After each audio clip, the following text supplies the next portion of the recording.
আজ নিয়ে চলে এলাম কাঁচা কলার ছিলকা বাটা। একদম বেঙ্গলি অথেন্টিক জিনিস, যেটা সস্তা, সিম্পল, টেস্টি, একদম 3x রেসিপি।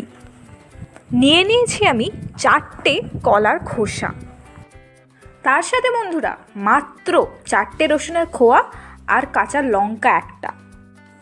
বাটাটাকে টক মিষ্টি করার চেষ্টায় সর্বপ্রথমে আধা কাপ দুকোয়া দিয়ে করা তেঁতুলের জল দিয়ে দেবো।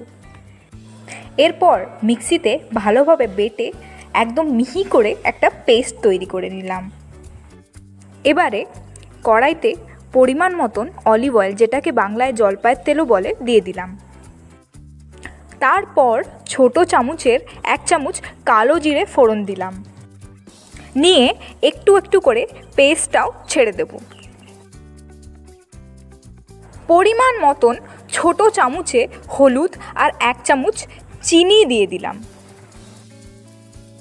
তারপরে বাটাটাকে খুব ভালো করে নেড়ে নেব, যাতে তলায় না লাগে।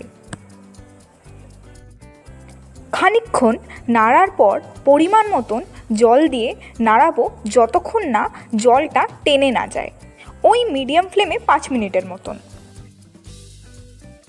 নিয়ে নামিয়ে নেওয়ার পর যেমন সুন্দর হয়েছে দেখতে, গরম ভাতে খেয়ে দেখেছি অতটাই সুন্দর টেস্ট।